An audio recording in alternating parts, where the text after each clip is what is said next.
Bom dia a todas e a todos. Saudava os colegas de painel e, em particular, o professor Jorge Bacelar Gouveia, sobretudo sublinhando aqui o facto de se ter constituído, e eu sou testemunha disso, como um defensor ativo e construtivo do pensamento do sistema de proteção civil no quadro do sistema de segurança interna. E dito isto, começaria precisamente por enquadrar o sistema de proteção civil no domínio do sistema de segurança interna. Muitas vezes abordamos o sistema de proteção civil numa perspectiva isolada, muito impulsionada pelos impulsos mediáticos, esquecendo que estamos efetivamente no domínio, num dos domínios da soberania do nosso país, em particular, mas na soberania de qualquer país do mundo.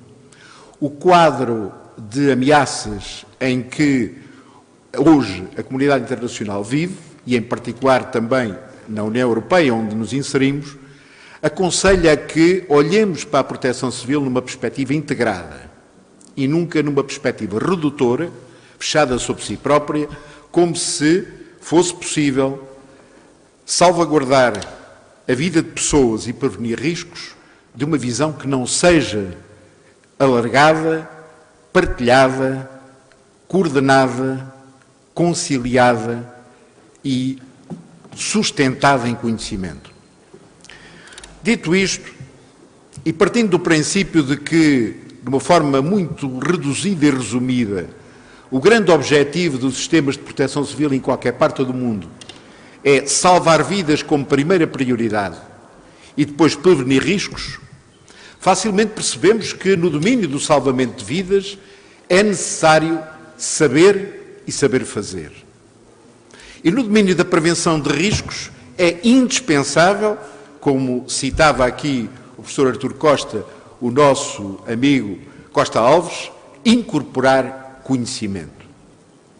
Passando ao longo dos vários relatórios, que desde a queda da ponte Índice Ribeiro em 2001, designada Ponte de Castelo de Paiva, depois abordando os incêndios de 2003 e 2005, florestais, mais proximamente os incêndios de 2017, se passarmos em relance todo o conjunto de relatórios que foram produzidos, e foram muitos, ao longo na abordagem destes eventos críticos e que puseram à prova em cada momento o sistema de proteção civil, em todos eles, sem exceção, é identificada a lacuna da formação e da investigação.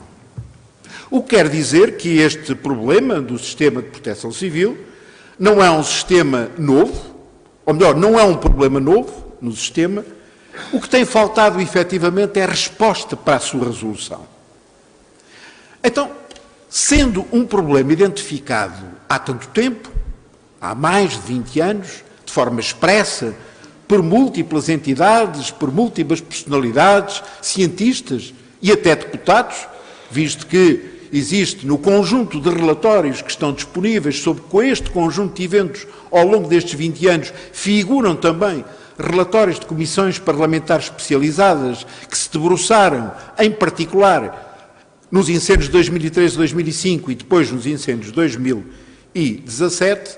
Por que razão, então, é que um problema identificado desde então não tem solução efetiva, não tem continuidade, não tem soluções de resposta?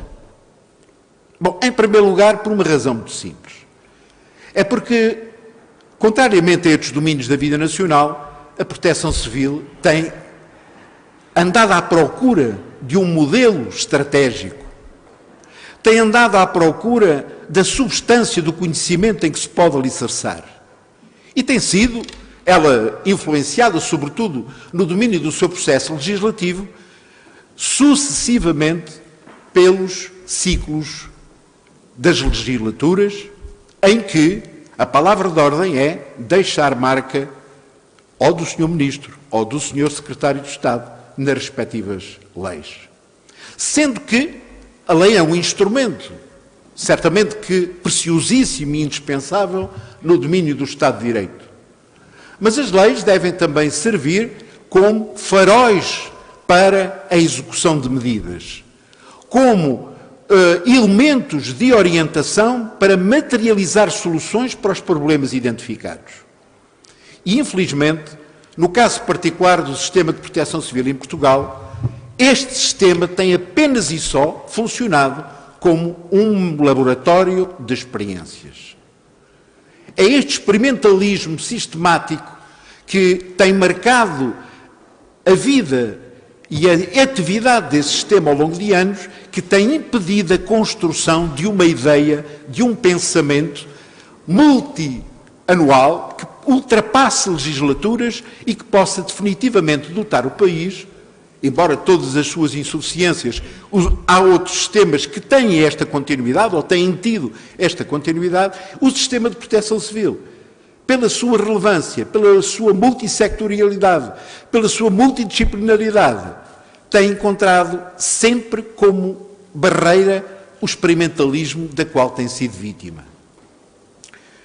A boa notícia é que, apesar de identificado sucessivamente as lacunas e as vulnerabilidades deste sistema, é verdade que há um momento histórico diferente de todos os outros anteriores, que marca aqui um ponto de reflexão até ao nível de um dos agentes preciosíssimos do sistema, que é o cidadão, relativamente às exigências e do que é necessário fazer para dotar o país efetivamente de um sistema de facto e de direito. Refiro-me, como todos temos presente, aos incêndios de 2017. Não porque eles tenham sido diferentes na sua essência operacional ou nas suas razões de fundo por todos os outros incêndios anteriores. Apenas e só porque estes vão ficar marcados para a história como um evento da qual morreram mais de 100 de nossos concidadãos. Esta é a grande diferença. E como diferença que é, quer os decisores políticos, quer a academia, quer a sociedade em geral e as instituições da sociedade civil, começaram a ter consciência efetiva de que há riscos, de que há ameaças, e que estes riscos e estas ameaças produzem efeitos que podem comprometer seriamente a vida dos cidadãos. A grande diferença é apenas esta, é a consciência da relevância do dano que pode ser provocado precisamente pela deflagração descontrolada de um qualquer risco.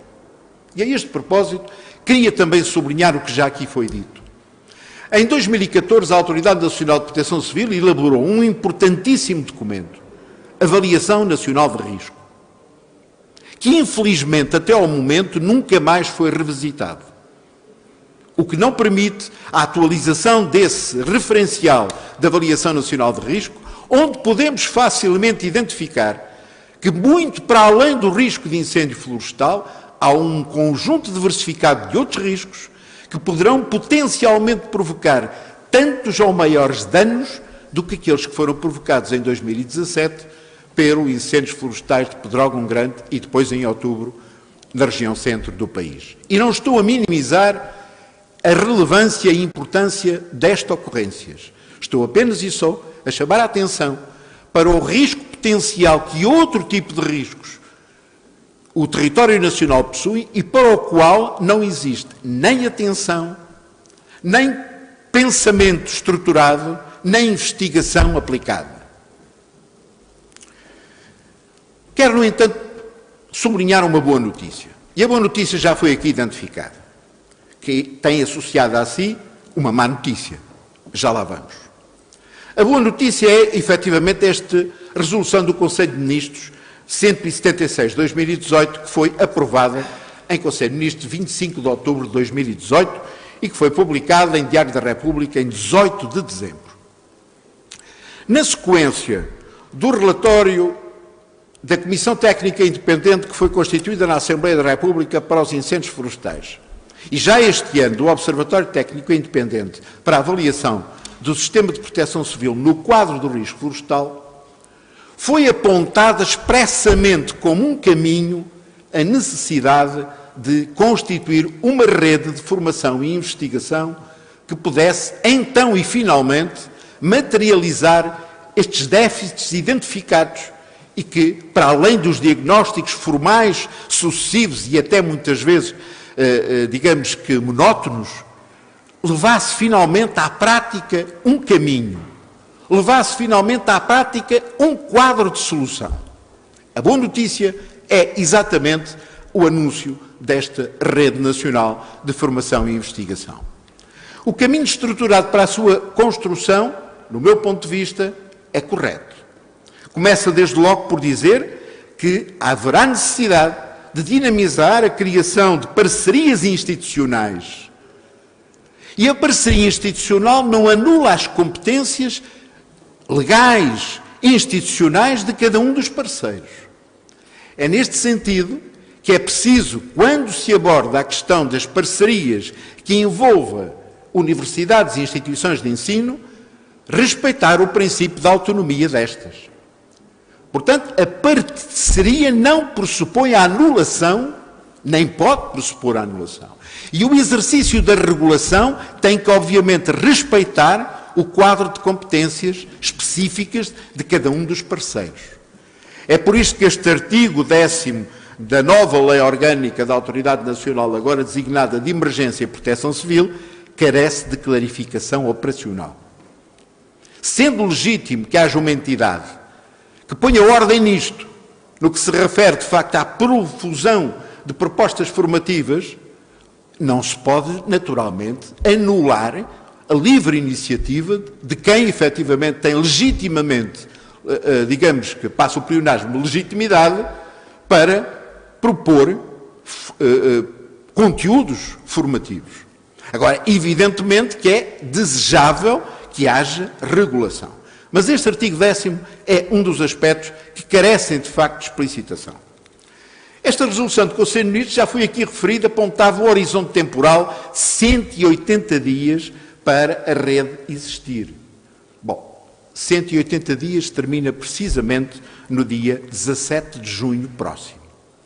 Ou seja, sendo expectável que não é em 30 dias que se constrói uma rede com estas características, e tendo ainda presente a relevância da informação, de que nem o Conselho de Reitores das Universidades Portuguesas, nem o Conselho dos Institutos Politécnicos, até ao momento, foram contactados, e por via deles, as demais instituições, para discutir a construção desta rede, a má notícia é que ela não saiu ainda do Diário da República. E assim sendo, pergunta-se, legislar é isto? Produzir leis no Estado de Direito é criar estatísticas de lei produzidas? Ou esta criação de rede é apenas e só uma resposta efetiva a uma proposta identificada para um problema identificado que carece de solução, mas que fica por aqui? Aliás, ao exemplo do que tem acontecido ao longo dos anos.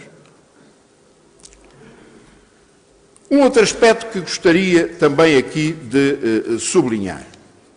Na verdade, os parceiros que são identificados para a criação da rede, por um lado a Escola Nacional de Bombeiros, que eu aproveito para dizer que, apesar de tudo, também aguarda, tanto quanto sei, está aqui o Dr. José Ferreira, que é o Presidente da Escola Nacional de Bombeiros, aguarda ao momento, há 1 ano e mais, que lhe digam o que é que querem que esta instituição seja. É outra questão absolutamente incompreensível. É a única escola, como já aqui foi dito, com intervenção efetiva para os agentes de proteção civil e continua a aguardar que alguém lhe diga qual é o caminho que se pretende para que esta instituição possa continuar a cumprir a sua missão ou, eventualmente, desenvolver a sua missão na perspectiva daquilo que venha a ser o entendimento do sistema. Esta é outra má notícia. Depois, um consórcio de instituições de ensino superior que desenvolvam atividade de formação e investigação e elenca-se as áreas. proteção civil, geografia e planeamento territorial, engenharias e ciências florestais ou naturais, meteorologia, oceanografia, geofísica, sistemas de informação geográfica, ordenamento e gestão do território. Por um lado, esta indicação tem exatamente um objetivo orientador, mas não pode se fechar sobre si própria, porque isso é limitar o conhecimento. E num setor e num sistema multidisciplinar como é o sistema de proteção civil, não há domínios de conhecimento fechados. É apenas e só, e deve ser apenas e só, um referencial. E um referencial para quê? O professor António Amaro já aqui chamou a atenção de outra importante lacuna deste sistema. A ausência da definição do quadro de competências e correspondente quadro de perfis funcionais para o desempenho de funções no sistema. E com o devido respeito, sem que isso possa ser qualquer desrespeitador para quem é licenciado em História da Arte, ter um coordenador do Serviço Municipal de Proteção Civil licenciado em História da Arte. E ter, obviamente, um elemento com responsabilidades operacionais licenciado num domínio qualquer, onde, se não tiver formação adicional, não tem qualquer qualificação para o exercício da função. Mas alguém avalia isto? Onde é que está o quadro de referencial de competências para o exercício de funções? Como é que se pode abrir concursos públicos para dotar os quadros de pessoas qualificadas sem primeiramente se definir o quadro de competências por um lado e o quadro referencial de funções? Aparentemente, poderia parecer que esta é uma posição pessimista. Não é uma posição pessimista. E é neste sentido que, continuando a exercer o papel que muito me orgulho de soldado neste campo de batalha, continuo a acreditar que é possível, com o impulso das instituições científicas, com o impulso do muito conhecimento disponível, criado no seio destas instituições, seja possível, de uma vez por todas, sensibilizar os decisores políticos para que a melhor forma de ser coerente e de ser, digamos que, respeitador dos compromissos com os cidadãos no momento em que eles exercem a função de votar, função cívica de votar, é trazer conhecimento para a decisão política. Esta é a lacuna principal deste extraordinário país chamado Portugal.